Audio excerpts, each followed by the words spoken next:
Hey guys, welcome to another episode of the Tampa Bay Real Producers Podcast. This, of course, is the podcast that is made for real producers, by real producers, and with none other than Tampa Bay's real producers, also powered by Top Producers Nation, where we help agents all over the country reach their desire, become a top producer in their desired markets. And you can check it out more at topproducersnation.com and learn about how we do that through our courses and our coaching, as well as our community base at Top Producers Nation. Today, we have Lorette Vosloo. How are you, Lorette? I'm doing well, thank you. How about yourself? I'm doing great. It's good to have you here on the show for sure. You guys are going to be seeing Lorette. You probably haven't seen this yet, but Lorette was interviewed and we're locked and loaded for the Rising Star feature in our September 2024 issue of Tampa Bay Real Producers. So we were just taking a quick look at the actual proof, and it looks great. And so we're excited to have you come out here within a couple of weeks. I guess that'll probably drop, what is it today, August 9th? So that should come out like between the 20th to the 26th of this month. And Lorette will be in our September issue. So excited to have you in that for sure. Well, thank you for having me. I appreciate it. Yeah, no doubt. So let's start a little bit with just your background for people who don't know your story yet, and hopefully we'll read more about it in the upcoming issue. But did you grow up in Tampa? If not, how did you find your way here, and what were you doing before you got into real estate? So I am actually originally from South Africa. Okay. That's the accent there. Okay. Just a little bit, right? I was trying to put my finger on it. Yes. Came to the U.S. in 1993 with my husband, our 3-year-old son. Nice. $1,000 and 6 pieces of luggage. I'm an occupational therapist by training. Okay. And during that time, the U.S. were in need of skilled therapists. Mm-hmm. So they were recruiting abroad. And we decided to jump in and take an opportunity that we believe was presented to us for reasons. South Africa was a little bit in turmoil, and we had a responsibility of raising a child. Yeah. So we came here. I was in healthcare for 30 years, and my passion has always just been taking care of people, mm-hmm. and especially in the U.S., it became more seniors. Yeah. I was always in the senior industry, and while I was working in healthcare, I worked in outpatient therapy, home health, skilled nursing, all kind of different settings, but always with the seniors. So during COVID, I just decided it was time to take a different route. And, what was the motivation behind that?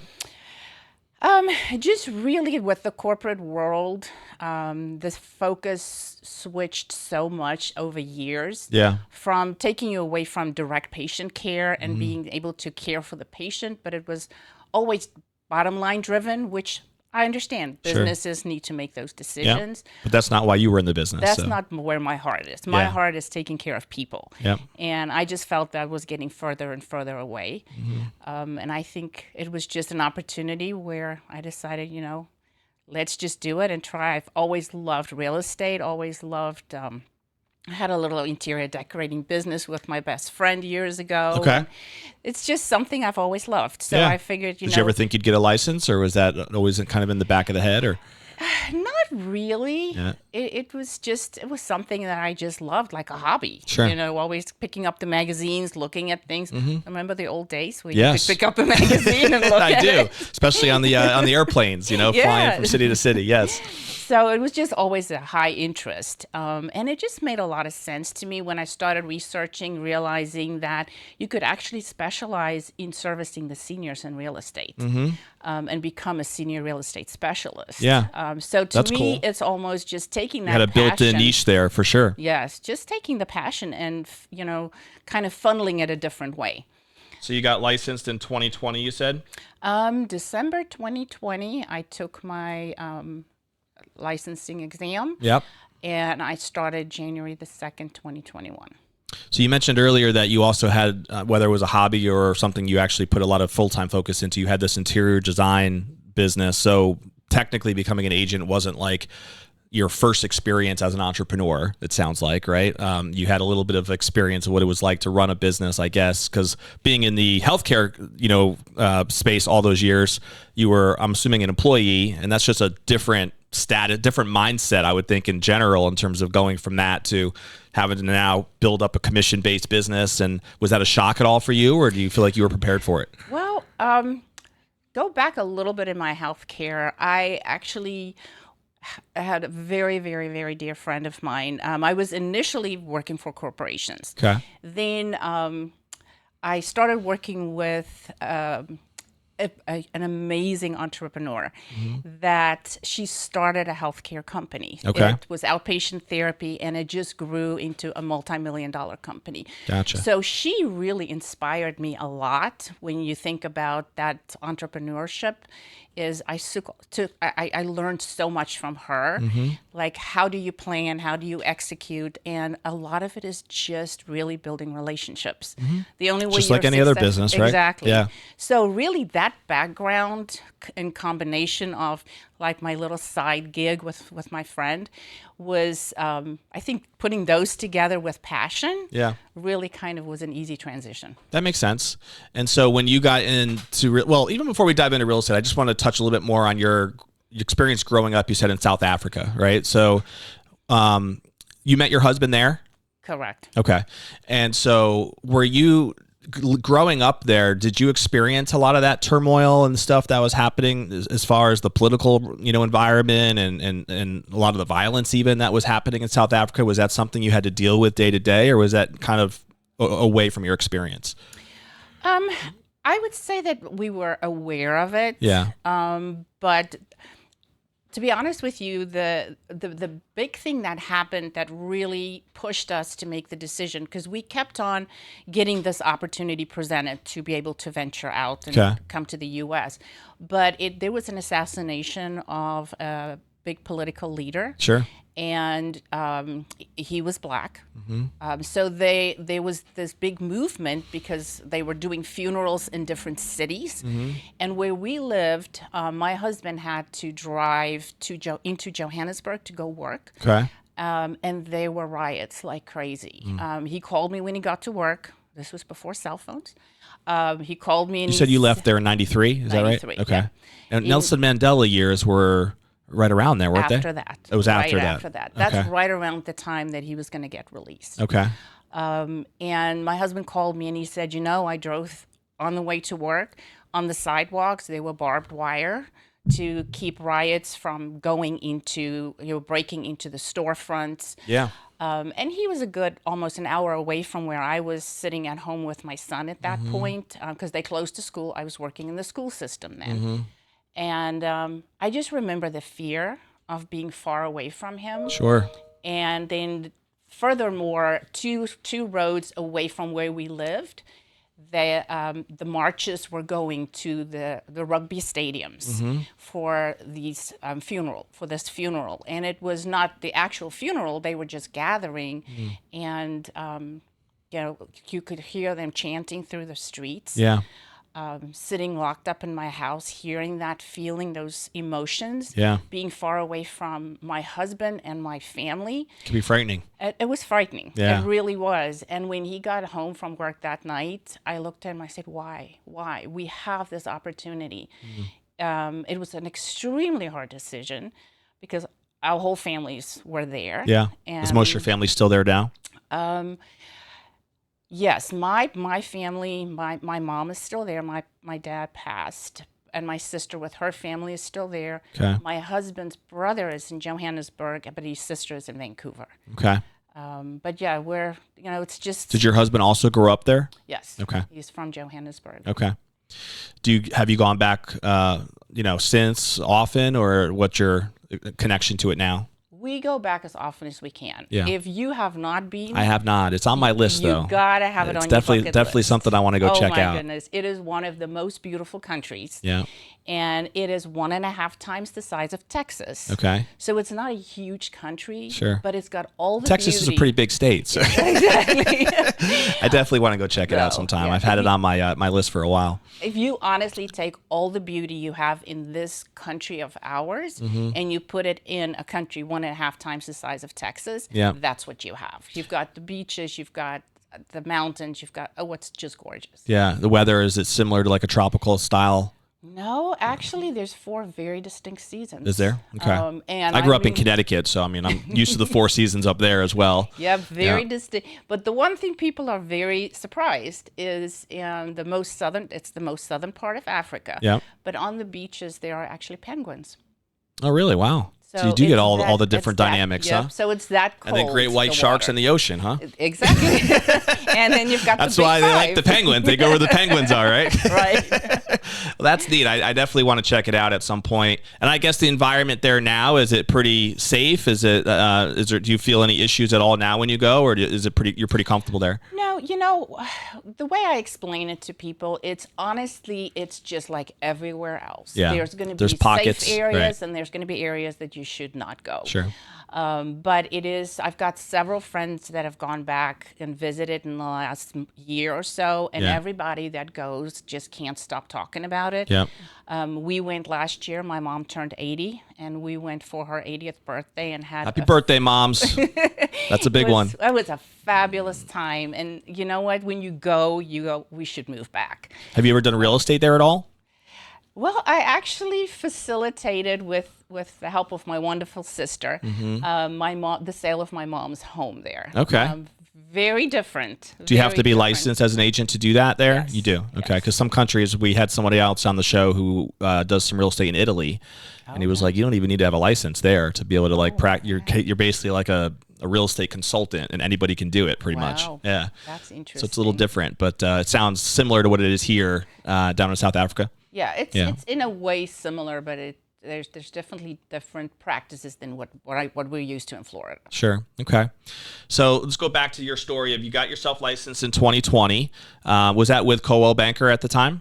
No, I started with a different company. Okay. For a very brief period of time. Yep. Then I was with a boutique brokerage. Okay. They got bought out by a larger company. And I just didn't feel that I was aligning with the values of the larger company. Yep. Did you find your home now, you think? I have. Yes. I really do love Coldwell. So what was your first year like? If you were to describe your first full year in real estate, was it something where you committed full time from day one, or did that evolve into something, or did you have a lot of challenges getting that initial traction? It sounds like with your network and the senior, spaces that you've worked in, was that kind of your immediate sphere to focus on from a real estate standpoint, or did you start somewhere else? So to answer the first part of your question, there was no part-time. This is an all or nothing. This is all or nothing. That's the way to do it. That's the mentality to have. I truly That's how the believe champions think there, Lorette. Rip the Band-Aid off and just go for it. I agree. And failure has never been an option for me. Yeah. So I knew I had to do what it took. Initially, it started off really with my sphere. The people that I've known and that I had the relationships with. And then I slowly transitioned. I would say by the mid of the first year, I transitioned more into focusing. I had to build up my skills and my knowledge first from the real estate side. Because people, this is a big decision. Sure. When you do this, and there's a lot involved from a financial standpoint, from an emotional standpoint. Sure. And to me, you can't mess with people when it comes to that. So I wanted to make sure that I had. And they have to trust their agent. They have to really feel like you're out for their best interests. Absolutely, and you got to know where to find your resources. For sure. Yeah. So I took the first 6 months just focusing on my direct referrals. The people I know, love, and trust. And then after I got my knowledge base established, that's when I started focusing more on my seniors. Okay. And so I'd like to dig into that a little bit, because I think it's when we interview a lot of the top producers on the show, the importance of having a specific niche that they serve, I think, comes up a lot, right? It's a common element for people who kind of know that they want to be the big fish in a small pond, and they know who they really want to serve. And I think there's a certain step there of identifying who that is. And some people have a hard time figuring that out. They want to just serve everybody, right? And then I don't think that strategy works as well as knowing, who my target is and how I'm going to serve them to the highest capabilities. And It sounds like with your background and your real estate success, you've been able to do that specifically in the senior community.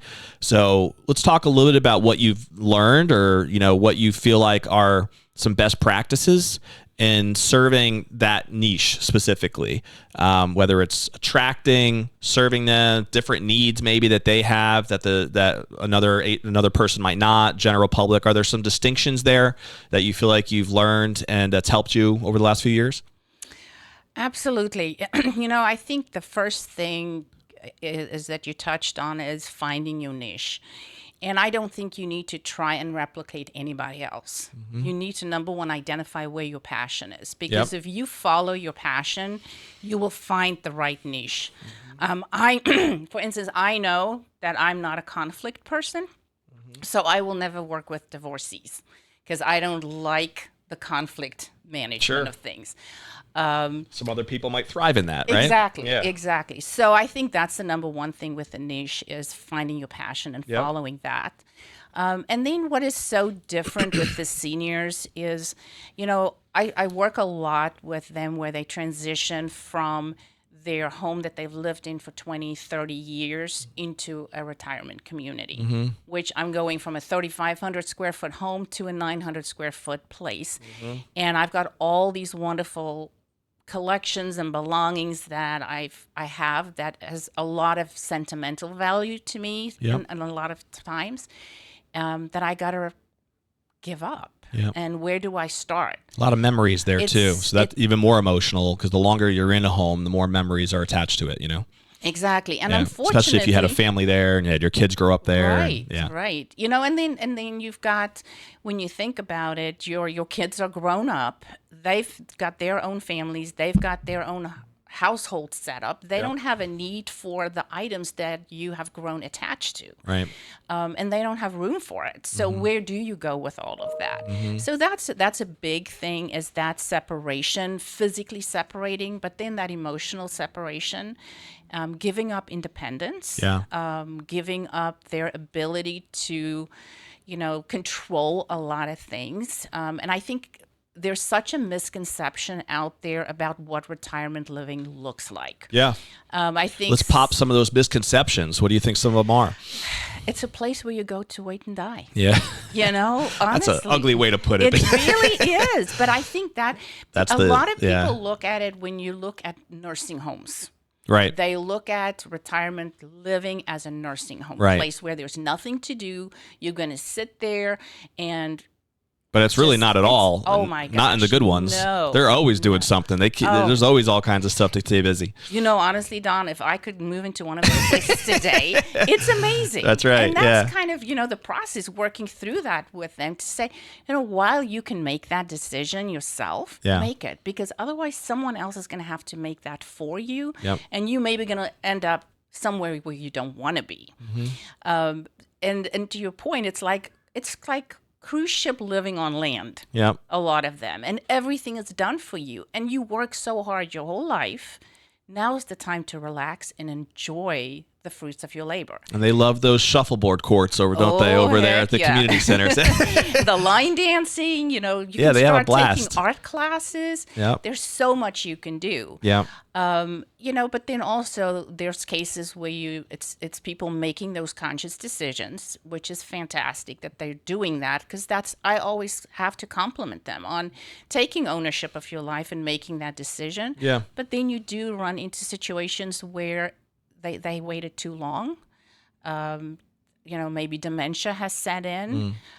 So you're also dealing with that, the anger. So being able to understand if there are certain diagnoses involved, how do I manage that? And I think that's where my healthcare background helps. That makes a lot of sense. Yeah. You would have to, that experience must be invaluable then in terms of when those situations arise. And you're also, I'm assuming, dealing with the kids a lot of times too, right? Yes. Because they hopefully want to help, right? Mom and dad, or they're not just like completely hands off to the situation. I would hope if their parents are in a scenario where they're elderly and they know that they might make sure they're not taken advantage of, or whatever the case may be. So there's almost like an extra layer of like relationships that you have to manage too in that process, right? Absolutely. And you know, my goal when I work with my clients and with their families, I always want the parents and the children to continue to have the relationship as parents and children. And when it comes to making those hard decisions on, Mom, you cannot take that old ugly black chair to the community where you're moving, let me handle that with Mom. You take Mom to breakfast. You go enjoy life. Continue to enjoy your moments. I'll be the bad guy. I'll be the bad guy. And we'll get through it, you know?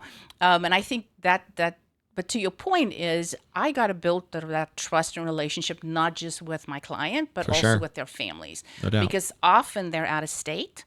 So they've got to trust the person that is, again, managing this process for their loved one, but also dealing with the largest asset that they're liquidating at this point so they can take care of themselves for the rest of their lives.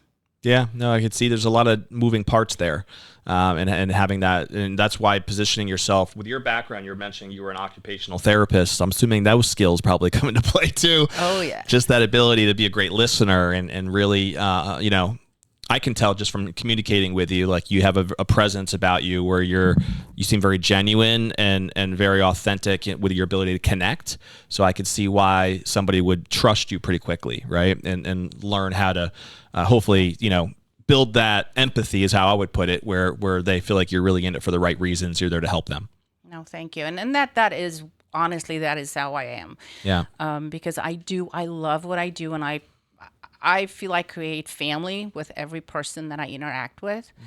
And often I am the only person they have. Yeah. You know, that's part of it too, I guess. There's even, you know, we go, the church I go to, our pastor sometimes will tell us stories about how when he's seen elderly situations where like the kids are not local necessarily, and they are almost like completely distant from the relationship, right, with their parents. And it's just sad sometimes to hear that how lonely the parents, you know, are, because the kids are just so, for whatever reason, don't have any compassion or empathy towards their own parents in some cases. Now, I don't know how true, if you experienced any of that as well, or if generally you find that the kids want to be involved in that process, and your experience has been more on that side. But it's I can't really speak to it from experience myself, but I hear some of those different stories from my pastor, like I said, and some others as well. I was curious about like what percentage of your business comes in this niche on the senior side nowadays. Is it pretty much all of it? Is it like 50-50? How does that look today? I would say my senior focused business is probably 75% of my business. So it's definitely a majority. Because you also have to remember, when I talk about seniors, I'm talking about myself as well. Oh, you don't look it. You don't look it, Lorette. Because it's 50 and older. Gotcha. Yeah. Well, I was going to say that too. Like, and even downsizing is a big part of that too, right? Just you know, empty nesters now that have their kids off to college for the first time. They might not go into a senior living facility necessarily, but maybe they have a pretty big home and they just don't need the size anymore. Right. So it's, you know, there's a lot of beautiful towers now in downtown St. Pete as an example, or they just want to, you know, downsize somewhere. Right. So that's another step or strategy, I guess, that I'm assuming you would be dealing with a lot, right? And there, I think this is where my healthcare background comes in. When I take you as someone that is, you know, 50 and older to make that lifestyle change, and the research term I prefer to use instead of downsizing is right-sizing our lives. I'm not going to recommend that you necessarily buy a townhouse. Okay. Because you're not getting younger. I know I'm not. So buying a townhouse at the age of 60, 65, you're now going to deal with stairs, especially if the primary suite's downstairs. Let's think about long term. Also, you know, are the bathrooms accessible that if you need to get a hip replacement or a knee replacement, can you get in and out of that shower? Yeah. You know, so you got to think about these things. That's all the crazy stuff that goes on in my head. Sure. That I wear all my different hats from past experiences. Yeah. So your recommendation is for someone to look more for a senior kind of community even in that phase, right? Say early 50s, mid 50s, or villas, or just a one floor villa yes, type thing. Yes, Yeah, villas, because I do some work in on top of the world, which everybody knows. It's a pretty large 55 and older community, and I even find that some people that maybe in their 50s bought something on the second floor is now searching for something on the ground floor because, well, the elevator breaks down. How do you get upstairs with all your groceries or, those type of things? So these are just things that I think is important to know and think about as you navigate through the process. Makes a lot of sense. Does most of your clientele and any sort of prospecting, does it just come mostly word of mouth through serving the community, or do you do anything intentionally to try to market, or is there a strategy behind how you try to attract specifically in that niche? I'm very passionate about education, and I always tell any person in life, rather make a decision a year too early than one day too late. So, but people can only make decisions based on the knowledge they have. So I do some educational seminars throughout the community. That's cool. I love that. I'm teamed up with a lot of the senior communities where I do education with them, just one-on-one marketing, following up, involved with senior communities. So just really connecting with people in churches, different things that, like I said, knowledge is power. For sure. I think that's really smart. People seem to respond better to just at the education side and learning than to being pitched anything. So if you can start with that and add value first, I know that's a philosophy we try to start with too, even with our platform. It definitely makes a big difference, I believe, in how you are viewed and positioned, Agreed. Yeah, that makes a lot of sense. How many different senior living facilities do you generally have those types of relationships with? Is it a pretty good amount? Is there a couple specific ones? I probably have a good handful that I have very close relationships with. Where you'll do these educational seminars and stuff? Correct. Yeah. How often is that? Once a quarter, once a month? Depending on what kind of the season. We do it seasonally, but I would say twice a year per community is a good average. And when you do something like that, is there a specific kind of keynote message that you've adopted that you generally deliver, or is it always different as far as what you tend to talk about and focus on? I try and kind of change it up a little bit because often the same people do attend. Sure. The one thing that's consistent is what's going on in the market. Okay. Because everybody wants to know. I don't care how old you are. You always want to know what the market's doing, right? Yeah, that makes sense. So where are my property values at? Yeah. Right. So that's always important to know. And I always take my crystal ball out because then I know exactly what's going on in the market and can predict it, right? So just giving people an update on what's currently happening and what to expect, especially, knowing that right now, for instance, we're looking at days on market that's kind of grown a little bit. Inventory has grown. So it's going to take longer for your property to sell. So if you're looking at making a decision in 6 months to move, you probably need to start making plans today. Yeah. And then I typically start touching on things like, where do we start? If you're thinking about moving in a year, do you need to start looking at decluttering and kind of reorganizing and really figuring out what are you using and not? And I think one of my favorite things to recommend is, I would say, I'm going to do your Christmas shopping for you right now. Go into your house and look at items you have that either your children or your grandchildren has told you, I love that piece. Take that piece and give it to that person for Christmas or for their birthday, and you can see them enjoying that piece while you're around. Yeah. Instead of waiting, and then when you move, you got to move it too. Yeah. Unless they have a very specific emotional attachment to it.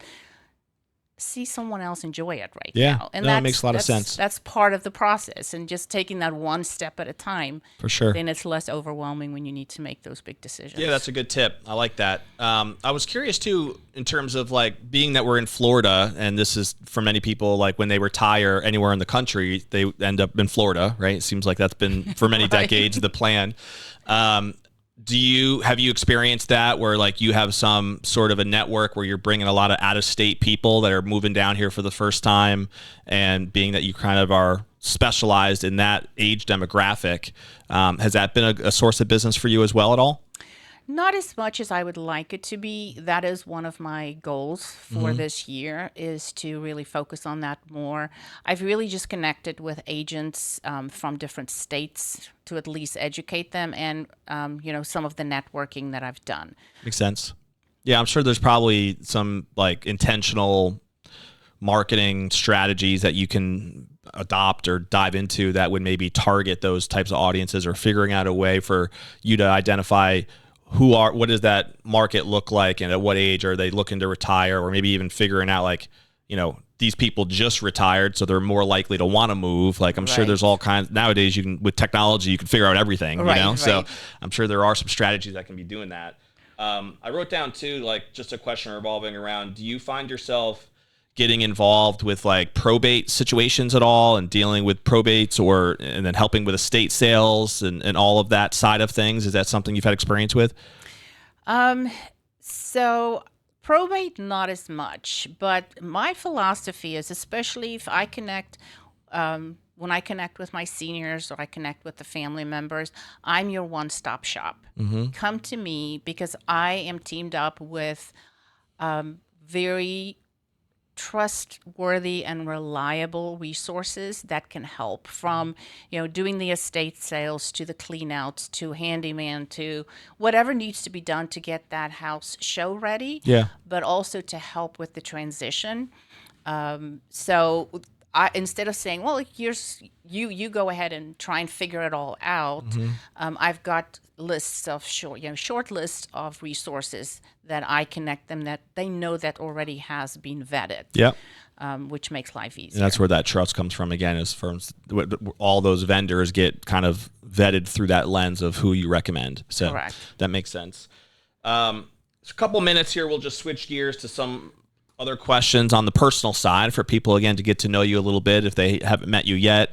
So we already talked a little bit about your background growing up in South Africa, and you've been married now how long? Well, 35 years. 35 years. Congratulations. That's exciting. You. And you mentioned you had a 3-year-old son then. Do you have any other kids? Nope. That's my one and only. Is he local? He is. Okay. He's married. And grandkids yet? We have an almost 8-year-old. She won't be happy if I say she's 7. She's almost 8-year-old. Oh, that's awesome. This year, so in August. The next generation is already there, and you're getting a chance. And it sounds like they're all pretty local, so you get to see them a lot. Thankfully, I hope. 7 minutes from us. That's awesome. Which is fantastic. Yeah, very cool. What do you guys love to do for fun? What kind of keeps you busy? What are your hobbies and interests? We are very family oriented. I mean, we kind of uprooted ourselves, so I think we kind of throw ourselves in a little bucket, but we're very family oriented, love spending time together, like being outdoors. Cooking is probably one of our most favorite things. It's just all hanging out. And is there a South African dish that you love to cook, or something that's specific to the culture? Any South African food is good for us, but I think we've been here so long that we've evolved. You've been Americanized, huh? Unfortunately, yeah. But there's still your little go-to comfort thing. You still have the accent, though, so I mean, that's not going away. Well, so what happened, quick story on my accent, I'm sure you've heard South African accents are much heavier than mine. Yes, some are. It's a cool accent, actually. It's so beautiful. It's so clean and crisp. I agree. And fresh, yes. Right? So I very regal. I did have my British English accent, and I worked in nursing homes. When someone is in rehab, it is a very stressful situation for them. They just had surgery or a major healthcare concern, and they're sometimes confused. They're dealing with so much. And I would walk in as their therapist, and I would say, Dawn, we are going to walk to the bathroom. And they would go, what? And I'm like, we're just going to walk to the bathroom so you can go home. And after a couple of weeks, I said to my husband, I would just think of Mary Poppins when I hear that. And who doesn't trust Mary Poppins of all people? I mean, come on. And I bring the spoonful of sugar. So, you even have the short haircut for Mary Poppins. You're like a modern day. Right? And I actually went home and I said to my husband, I said, this is wrong. This is not right. I can't do this to my patients. They need to, I can't be actually understand a you. stressor. I'm adding stress instead of helping them. Right. So I would literally go and sit and practice to lose my accent. Wow. I would have taught. I would have given you some consulting. Exact opposite. Let's just lean into it. Well, the good thing is if I go back home or I get with South Africans, I kind of revert back. That makes sense. That makes sense. Well, I guess it is important that your people actually understand what you're saying half the time. So yeah, I can understand. You know, they're hard of hearing and all that. Right. That's like, no, that's not fun. Yeah, that could be frustrating if they're always like, what? What are you saying again? Right. So a couple quick kind of rapid fire questions here for to test your speed on a couple things. So do you have a favorite book or author, maybe a seminar that you've attended that you feel like has made an impact on you personally or professionally? So you're gonna really think this is crazy. So I do a lot of reading, audio reading more so these days. Listen to podcasts, go to seminars. I love Tom Ferry, all that type of stuff. But honestly, go and just back what I think kind of is the foundation of me and who I am. My all-time favorite book is The Notebook. Okay. So you're a romantic at heart. Huh? Yeah, and it's this little old couple, you know? Yeah. So that honestly is my all-time favorite book. And from just a leisure perspective. And then my favorite book that I think created who I am is, my gosh, I'm just drawing a blank now. The Power of Positive Thinking. Oh yeah, that's a classic. It's the 1950s. Norman Vincent Peale, right? Yep, 1950s. Yep. My dad actually had that book in his library. I remember as a kid, he was like, "This is a book you need to read someday, son." I was probably 11, 12 years old at the time. Yeah. But have you ever seen his church out there? No. Okay. I think it was his. He has the Crystal Cathedral out in California. Oh wow. It was just ridiculously beautiful, crystal palace basically. Wow. That he would speak at. But yeah, that's a classic book for sure. Yeah, I was in high school and my dad gave me the book. And he just said, you know what? It's all about the positive thinking. If your head's not in the game and you don't create that foundation. Yep. And that's got to first win the game here before you can win it out there, right? Yeah, so I have to thank my dad for that. He introduced me to that. Your background as an occupational therapist, so it's all about this first, right? Exactly. That makes sense. Do you have a favorite? Is The Notebook your favorite movie as well? This is kind of crazy, right? I think my favorite movie is actually I love music. Okay. I love music, and I'm going to say this was ABBA. ABBA. Okay. Yeah. Mamma Mia. I love Big music Mamma fan. Mia. It makes me happy. It's just a happy movie to me. My wife and I just went to the Les Mis show down at Straz. Have you ever seen that? Yes. Yeah, it's always a classic. Yep. The music there just hits you in the soul. Yep, that and Phantom of the Opera. I loved the Phantom as well. Yeah, I grew up more of an avid sports fan than anything else, but my wife has cultured me a little bit. So well, I'm glad she made some progress. She did. She made a little bit of progress. I crept the door open a little bit for her to seep some of that culture into me. So, happy wife, happy life. I don't like to admit it publicly very often, but she has got me to like some of those Broadway musicals for sure. That's great. So here's a couple. We'll wrap up with this.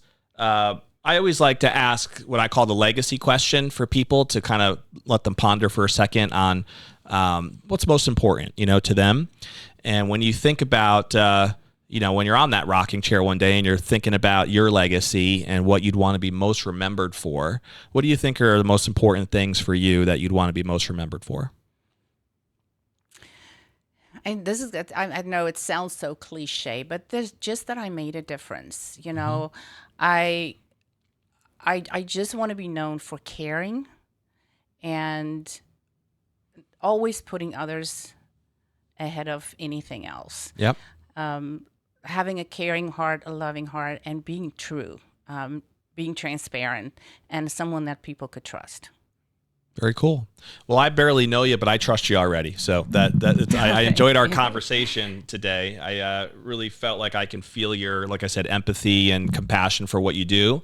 And I can see why a lot of the senior community would trust you in a very important and emotional time for many of them in that process. So I think you're the perfect person to serve that niche the way that you have. And congrats on all your success. We didn't even talk about it, but over 14 million in volume, over 33 transactions you said last year, I think it was. Which is why, of course, we connected with you and how we got you spotlighted as an upcoming rising star. So keep up the great work. You're doing a great job. And we'll put a bow on the episode with this. So if somebody did want to pick your brain a little bit about, serving the senior community potentially or anything else that we talked about today, what's the best way for someone to reach out to you? The best and easiest way to get in touch with me is really our good old cell phones. Mm-hmm. My number is 727-638-0501. Leave me a message or send me a text, and I will definitely get back with you. I believe that as a community, we all need to stand together. We're all in this for the same reason, is to help clients put that smile on their face. And, there's nothing, I still cry at every closing because I just feel such a satisfaction. Yeah, that's awesome. Is the difference that you make. So if anybody needs anything, call or text. That's where the fulfillment comes in for doing the job, right? Absolutely. So that makes sense. Well, thank you for being here, Lorette. It was I enjoyed the conversation. I hope that the audience did as well. If you're watching live on any of our different podcast platforms, we end every episode the same way, which is with a challenge, right, to the audience. And that's to take action on something that you heard today that's going to propel you forward personally or professionally. Maybe you're somebody who's struggling to kind of identify your niche, or maybe you're finding some similarities in what Lorette's talking about, and you're like, you know what? She's doing an amazing job serving the senior community. That's a community that I also have passions about, right? And I want to be able to serve them in my local area.